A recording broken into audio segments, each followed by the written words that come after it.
Bonjour à tous, j'espère que vous allez bien. On se retrouve dans un update lecture.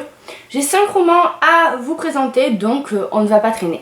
Le premier roman dont je veux vous parler, c'est Si je t'aime, prends garde à toi de Céline Mancelon, que j'ai lu en service presse en partenariat avec les éditions MXMM Bookmark, qui est une maison d'édition spécialisée dans la romance MM plutôt, donc des romances gays, mais qui a décidé de diversifier sa ligne éditoriale et qui se met à la romance MF, donc la romance hétéro.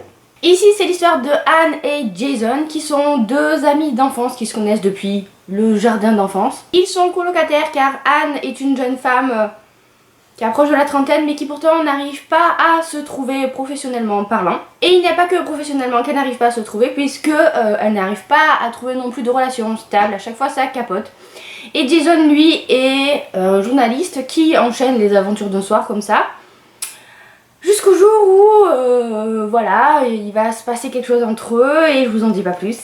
C'était tout mignon, c'était vraiment très frais et surtout très très drôle.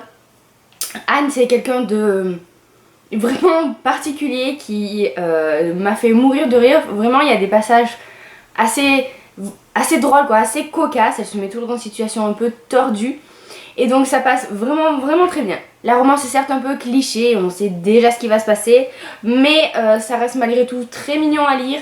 J'ai vraiment aimé le côté on se connaît par cœur et voilà, est-ce qu'on franchit le pas, est-ce qu'on va plus loin que ça? C'est basique, certes, je le reconnais, mais en tout cas, ça a très bien fonctionné. Donc voilà, pour résumer, une petite romance qui certes n'a rien d'exceptionnel, mais qui m'a fait passer un super moment de lecture, et je crois que je lui ai mis 4,25 sur 5. J'ai ensuite lu un roman qui a été un vrai coup de cœur, et qui pour le coup est dans un style différent. Il s'agit de Six of Crow de Leigh Bardugo. Dans mon dernier book haul, je vous ai dit que je l'avais déjà lu et que j'avais adoré.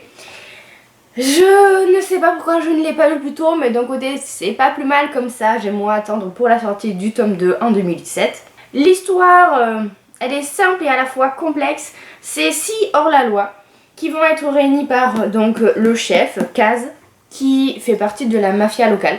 Et ils ont une mission qui est celle d'enlever quelqu'un qui est prisonnier dans une prison, dans un pays très très lointain.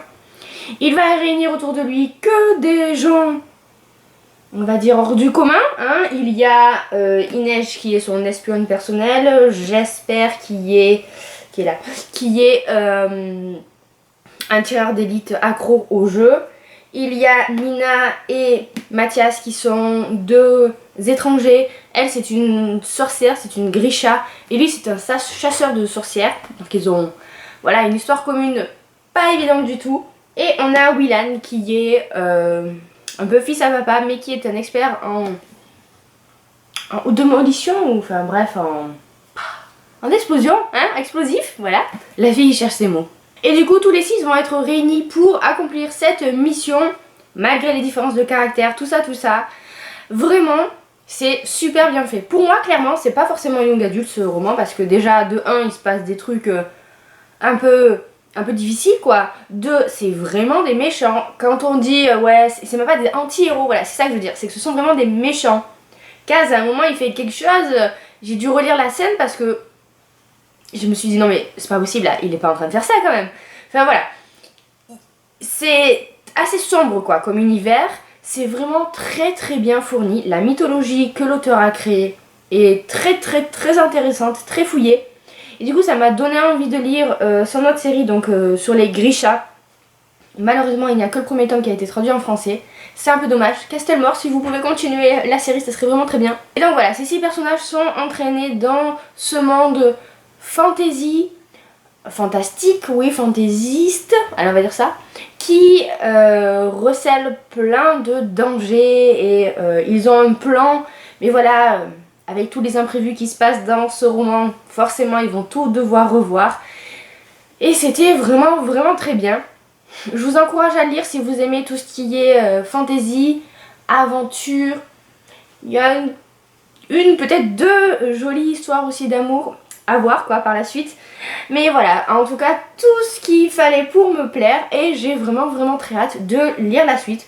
Je vous le dis, ça a été un coup de cœur, ce premier tome.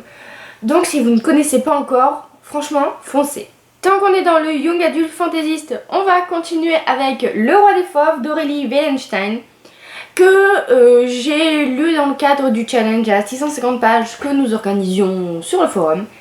Et comment vous dire que là, question noirceur, ça y va fort. C'est l'histoire de Ivar, Kaya et Oswald qui sont condamnés à mort après avoir braconné sur les terres d'un seigneur. Et le problème c'est que le seigneur les a surpris et je vous en dis pas plus, mais voilà, ça ne s'est pas très bien terminé. Du coup ils sont condamnés à l'exil et à devenir des berserkirs, qui sont des monstres, des créatures mi-humaines, mi-animales. Et voilà, c'est l'histoire de base. Clairement, je m'attendais pas à ce que ce soit si sombre, si violent, si cruel. Toute l'histoire, c'est une succession de faits horribles qui arrivent aux héros, et croyez-moi que pour lire ça, il faut avoir le cœur quand même bien accroché. Pour moi, là encore, je dirais pas forcément que c'est du young adulte parce que, ok, les héros, ils ont 17-18 ans dans ce roman, mais c'est vraiment pas un roman à mettre entre toutes les mains parce qu'il se passe des choses très difficiles. Après, j'ai trouvé ça quand même fascinant, mais encore une fois, à cause de ce côté morbide qu'on doit avoir en nous et qui nous pousse à lire pour savoir ce qui va se passer, même si c'est affreux, vous voyez ce que je veux dire? Du coup, c'est un roman que j'ai quand même très vite lu, que j'ai dévoré, mais pour lequel j'ai pas eu vraiment de plaisir à la lecture. J'avais la boule au ventre tout le long, j'avais envie de savoir ce qui allait se passer, mais en même temps je redoutais beaucoup ce qui allait arriver. Et voilà, ça reste quand même une lecture très enrichissante et je ne regrette pas du tout de l'avoir lu parce que je trouve que c'est un très bon roman avec un très bon style. Mais c'est certainement pas un roman que je vais relire. Donc voilà, je dirais que c'est un roman qui m'a sorti de ma zone de confort et ça c'est pas plus mal parce que ça n'arrive pas toujours très souvent. Et que j'ai apprécié, je sais pas si je pourrais dire apprécié quand même, mais bon voilà, j'ai aimé le lire non plus. Vous m'avez compris quoi, je l'ai trouvé très intéressant. On continue avec un roman complètement différent. Du coup après Le Roi des Fauves, j'avais vraiment besoin d'une romance toute douce et j'ai lu Des fleurs pour la mariée de Tessa Dare. Je vous en ai déjà parlé dans mon dernier book haul, donc très rapidement, c'est l'histoire de Clio qui attend son fiancé depuis 8 ans puisqu'il est parti en mission diplomatique à l'étranger. Sauf que bon voilà, elle en a marre d'attendre, elle vient de recevoir un héritage qui lui permet d'être indépendante financièrement et elle va trouver le frère de son fiancé, Lord Raff, pour lui demander de signer les papiers d'annulation des fiançailles. Sauf que celui-ci n'en a pas très envie. Et là encore, sans être très original, c'était un bon moment de lecture. J'ai bien aimé les personnages, même si j'ai pas réussi totalement à, vous savez, vraiment les appréhender et les trouver voilà, très attachants.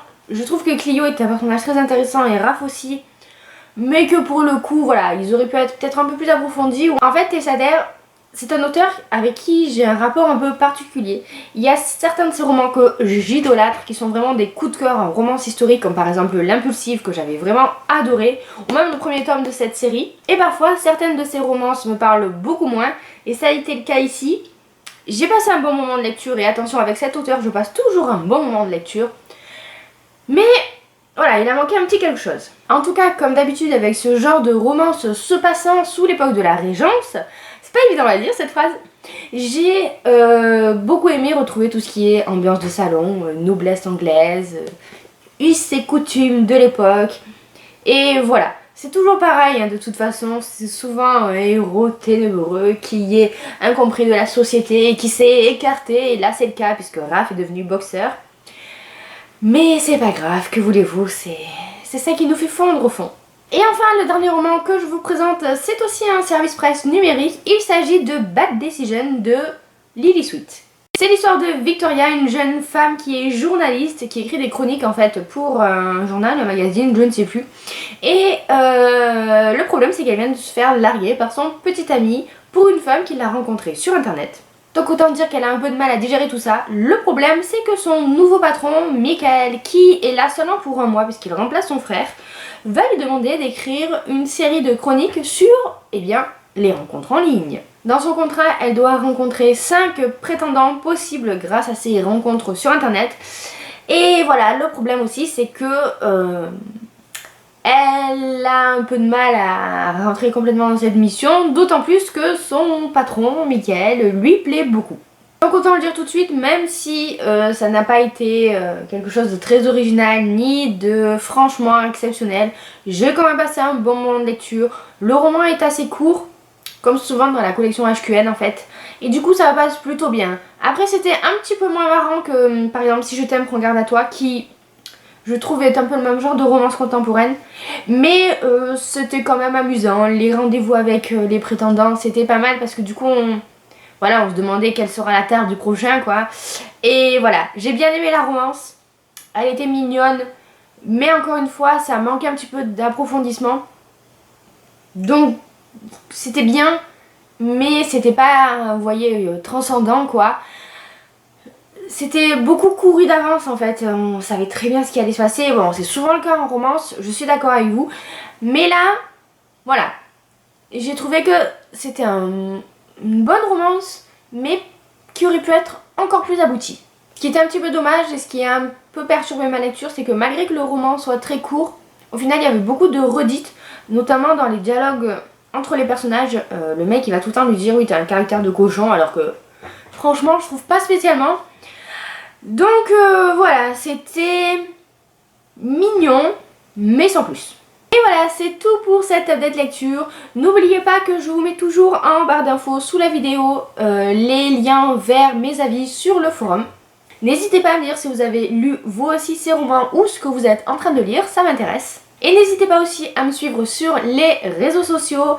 Je suis sur Facebook, je suis sur Instagram, je suis d'ailleurs pas mal présente sur Instagram. Je suis aussi évidemment sur le forum. Je pense peut-être me mettre à Snapchat pour la nouvelle année. Et sur ce, moi je vous laisse. C'est sans doute la dernière vidéo avant Noël. Je vous en prévois une entre Noël et le jour de l'an. Mais du coup, je vous souhaite de passer de très bonnes fêtes de fin d'année. Que ce soit avec vos amis, avec votre famille, peu importe. Profitez des gens qui vous entourent, c'est l'essentiel. Plein de bisous donc et à bientôt.